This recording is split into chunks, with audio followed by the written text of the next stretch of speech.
സൂറത്തുൽ ഇഖ്ലാസ് വീട്ടിക്ക് കയറാന് നേരത്ത് ഓതാൻ വലിയ പണിയുണ്ടോ? ഒരു പണിയില്ല.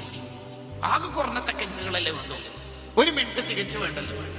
സൂറത്തുൽ ഇഖ്ലാസ് വീട്ടിലേക്ക് കയറുമ്പോൾ പാരായണം ചെയ്ത ആൾക്ക് കടബാധ്യത ഉണ്ടാവില്ല, സാമ്പത്തിക ഞെരുക്കങ്ങൾ ഉണ്ടാവില്ല, ബുദ്ധിമുട്ടുണ്ടാവില്ല എന്ന് മാത്രല്ല, ആ വീട്ടുകാരുടെയും പരിസരത്തുള്ള വീട്ടുകാരുടെയും ജീവിതത്തിൽ ബർക്കത്തുണ്ടാകും. അത്രയും ബർക്കത്തുള്ള സൂറത്താണ് സൂറത്തുൽ ഇഖ്ലാസ്.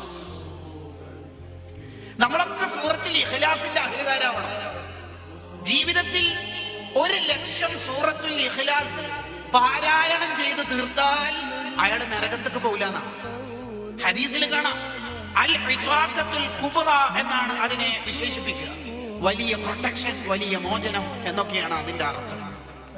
ആരും അറിയാതെ 1,00,000 സൂറത്തുൽ ഇഖ്ലാസ് നമ്മൾ അങ്ങ് ഓതി തീർക്കണം. ദുനിയാവിൽ ഇത്രയും കാലം ജീവിച്ചിട്ട് നരകത്തിലേക്ക് പോകാതിരിക്കാൻ എന്ത് സർട്ടിഫിക്കറ്റ് ഉണ്ട് എന്ന് ചോദിച്ചാൽ പരലോകത്ത് ഇത് കാണിച്ചു കൊടുക്കാം. ഈ 1,00,000 ഇഖ്ലാസ് ഓതി കഴിഞ്ഞിട്ട് സ്റ്റാറ്റസ് ഇടരുത്, കംപ്ലീറ്റഡ് എന്നുണ്ട്. അവന്റെ വെള്ളത്തിൽ ഇടലായി പോകും, കംപ്ലീറ്റഡ് അങ്ങനെ ഒന്നുണ്ട്. ആരും അറിയണ്ട. മരിച്ചുപോയ ഉമ്മക്ക് വേണ്ടി, ഉപ്പക്ക് വേണ്ടി, മരണപ്പെട്ടുപോയ ഭാര്യക്ക് വേണ്ടി, ഭർത്താവിന് വേണ്ടി വേറൊരാള് ചെയ്താലും അയാൾക്ക് നരകം ഉണ്ടാവില്ല. ഓതിയാൾക്ക് ഉറപ്പന്നല്ലേ. ഫോട്ടോ സ്റ്റാറ്റിന് ഇത്ര ക്ലിയർ ഉണ്ടെങ്കിൽ ഒറിജിനൽ കോപ്പി ക്ലിയർ കമ്മി ഉണ്ടാവും. ആരും അറിയാതെ 1,00,000 സൂറത്തുൽ ഇഖ്ലാസ് നമ്മളൊന്ന് ഓതി തീർക്കുക.